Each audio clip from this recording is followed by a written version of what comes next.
Sensex 0.6% அல்லது 458 புள்ளிகள் உயர்ந்து 80,260 ஆகவும், நிப்டி 50 143 புள்ளிகள் உயர்ந்து 24,276 ஆகவும் இருந்தது. வர்த்தகம் செய்யப்பட்ட 2924 பங்குகளில் 1804 பங்குகள் முன்னேறின, 1043 சரிந்தன, 77 பங்குகளில் எந்த மாற்றமும் இல்லை.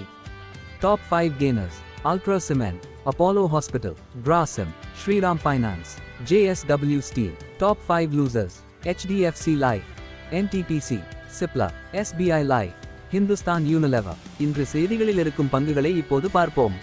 டிக்சன் டெக்னாலஜிஸ் நிறுவனத்தின் துணை நிறுவனமான பேட்ஜெட் எலக்ட்ரானிக்ஸ் நிறுவனம் கூகுள் இன்ஃபர்மேஷன் சர்வீசஸ் இந்தியாவிற்கான கூகுள் ஸ்மார்ட் டிவைஸ் இந்தியாவுடன் இணைந்து கூகுள் பிக்சல் ஸ்மார்ட் போன்களின் உற்பத்தியை தொடங்குவதற்கான திட்டங்களை அறிவித்ததை அடுத்து டிக்சன் டெக்னாலஜிஸ் பங்குகள் 6%த்திற்கும் அதிகமாக உயர்ந்தன.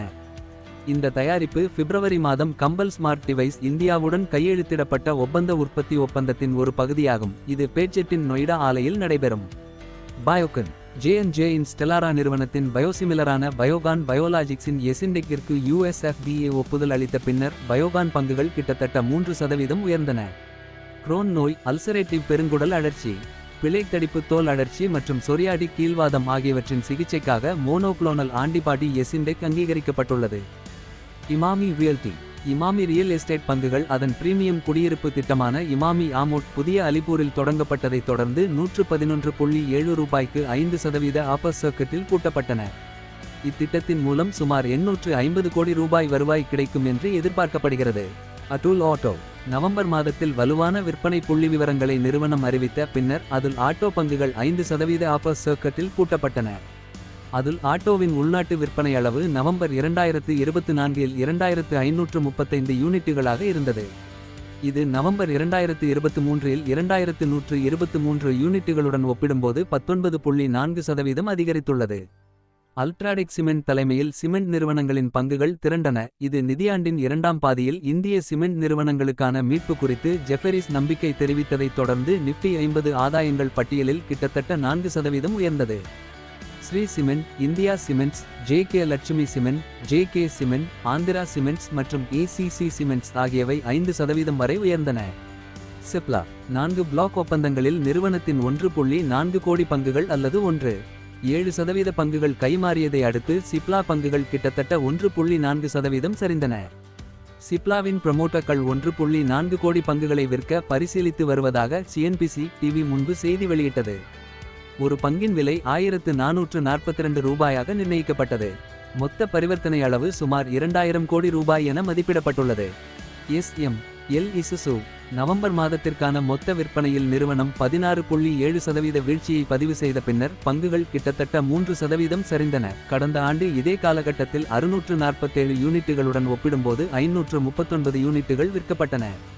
கோச்சி ஷிப்யார்ட், இந்திய பாதுகாப்பு அமைச்சகத்துடன் 1000 கோடி ரூபாய் ஒப்பந்தத்தில் கையெழுத்திட்ட பிறகு கொச்சின் ஷிப்யார்ட் பங்குகள் 5% ஆப்பர் சர்க்கிட்டை எட்டின.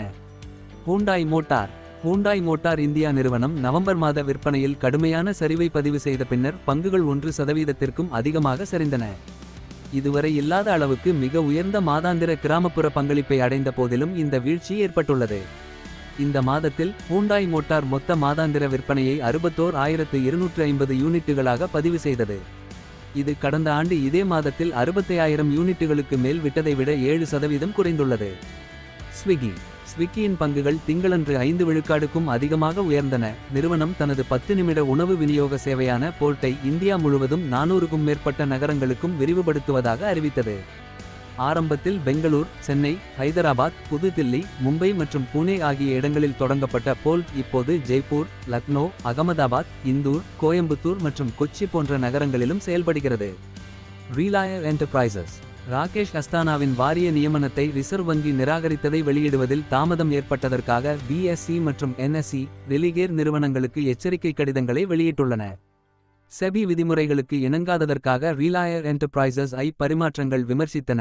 மேலும் இதுபோன்ற குறைபாடுகள் மீண்டும் நிகழாமல் தடுக்க உடனடி திருத்த நடவடிக்கைகளை பரிந்துரைத்தன. சுரக்ஷா டயக்னாஸ்டிக் IPO முதல் நாளில் 11 விழுக்காடு ஆக இருந்தது. 846 கோடி மதிப்புள்ள IPO விற்பனை டிசம்பர் 3ஆம் தேதி முடிவடையும். பங்குகள் ஒவ்வொன்றின் விலையும் 420 ரூபாய் முதல் 441 ரூபாய் வரை இருக்கும். கணேஷ் இன்ஃப்ராவெல்த் ஐபிஓ ரூபாய் முதல் ரூபாய் வரை விலை டிசம்பர் 3 வரை திறந்திருக்கும். இந்தியா முழுவதும் உள்கட்டமைப்பு திட்டங்களில் கவனம் செலுத்துவதன் மூலம் நிறுவனம் ஈர்க்கக்கூடிய நிதி வளர்ச்சியை பதிவு செய்துள்ளது. இரண்டாம் நாள் நிலவரப்படி சில்லறை முதலீட்டாளர்களிடமிருந்து வலுவான கோரிக்கையுடன் ஐபிஓ சந்தா நிலை 21.53 மடங்கு ஆகும். FPI selling. நவம்பரில் FPI-க்கள் தொடர்ந்து இந்திய பங்குகளை விற்றனர். 39,315 கோடி ரூபாயை திரும்ப பெற்றனர். இருப்பினும் அக்டோபர் மாதத்தின் சாதனையான 94,000 கோடியிலிருந்து வேகம் குறைந்தது. முழு காலண்டர் ஆண்டிற்காக FPI-க்கள் முதன்மை சந்தையில் 1,03,601 கோடி ரூபாய் முதலீடு செய்து பங்குச் சந்தைகள் மூலம் 1,18,620 கோடி ரூபாயை திரும்ப பெற்றனர்.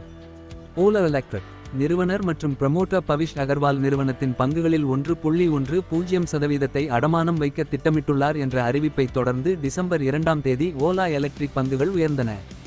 செப்டம்பர் 30 நிலவரப்படி அகர்வால் நிறுவனத்தின் மொத்த பங்குகளில் 30.02 விழுக்காடு வைத்திருந்தார். முதல் 10 மிகவும் மதிப்புமிக்க நிறுவனங்கள் டிசம்பர் 2 திங்கள் அன்று சந்தை மதிப்பீட்டில் ஒட்டுமொத்தமாக 44,557 கோடி ரூபாய் பெற்றன. ரிலையன்ஸ் இண்டஸ்ட்ரீஸ் மற்றும் பாரதி ஏர்டெல் ஆகியவை மிகப்பெரிய லாபக்காரர்களாக உருவெடுத்தன. DCS, HDFC வங்கி, ஏர்டெல், ICICI வங்கி, இன்ஃபோசிஸ், SBI, HUL, ITC மற்றும் HCL டெக்னாலஜிஸ் ஆகியவை அடுத்தடுத்த இடங்களில் உள்ளன. இந்த வீடியோவை பார்த்ததற்கு நன்றி. உங்கள் கருத்தை காமெண்ட் பிரிவில் சொல்லுங்கள்.